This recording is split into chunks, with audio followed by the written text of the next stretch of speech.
соат ба вақти прага расода аст ва фурсате расидааст ки ман барои шумо бинандаи азиз сархатти хабарҳои тоҷикистону ҷаҳонро муаррифӣ кунам ва ҳатман ки боз аз 3 соат дигар ман бо шумо дар бахши мустақими барномаи хабарӣ вомехӯрам ва тафсилоти баъзе аз ин хабарҳоро пешниҳод хоҳам кард. Ва то он замон ки барномаи мо шурӯъ мешавад, таваҷҷӯҳ кунед ба сархатти хабарҳои тоза.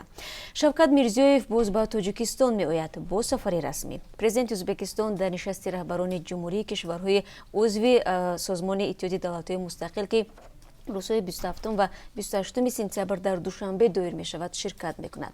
Тибқи иттилои манбаъ, раиси ҷумҳурии Ӯзбекистон ба иловаи ширкат дар ин нишаст мулоқотҳои ҷудогона бо сарони кишварҳои узви ин созмонро хоҳад дошт. Зимнан Шавкат Мирзиёев бори охир дар моҳи марти соли ҷорӣ ба Тоҷикистон сафар карда буд.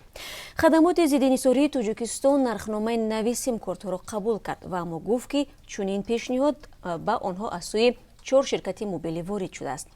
Як мақоми ин хадамот дар пасманзари сару садоҳо дар бораи боло бурдани нархи симкортҳо ба Радиои Озодӣ ин мавзӯъро шаҳр дод.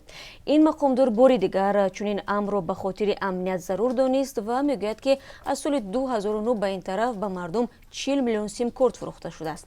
Боз ҳам ба таъкиди ҳамсӯҳбати Радиои Озодӣ нахуст пешниҳод шудааст ки нархи симкорт 1000 сомонӣ таъин шавад, вале баъдан қарор карданд ки 250 сомонӣ бошад. аммо дар бораи он ки оё имкони таҷдиди назар ва ё тағйири нархи симкорт вуҷуд дорад ё не, масъули хадамот чӣ посух дод, барои шумо дар барномаи хабарӣ маълумот медиҳем.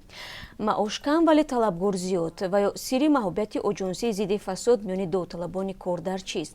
Тавре маълум ҳар як нафар ба хотири хубтар кардани сатҳи зиндагиаш кор ҷустуҷӯ мекунад ва довталаби зиёд будан дар оҷонсии зидди фасод аз он шаҳодат медиҳад ки ин ҷо имкони беҳкардани зиндагӣ вуҷуд дорад.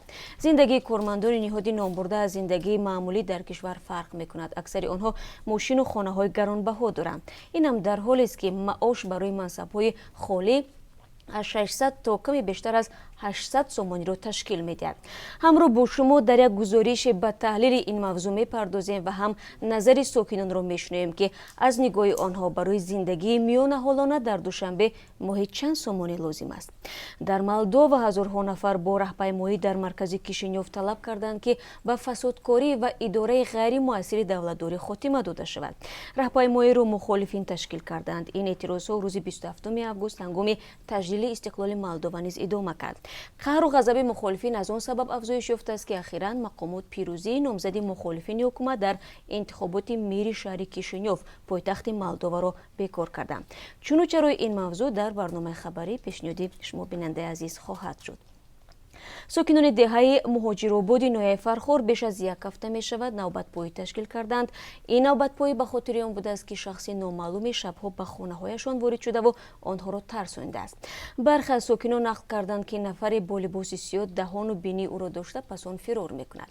ҳамкори мо дар ин минтақа мавзӯъро таҳқиқ кард ва ҷузъиётро баъди 3 соат дигар пешниҳоди шумо мекунем. Танҳо ҳаминро мехоҳам ёдовар шавам ки ба ҳамин монанд шикоят ҳафтаи гузашта дар маҳаллаи Заҳматободи шаҳри Душанбе низ буд ва мо дар ин бора гузориш дода будем.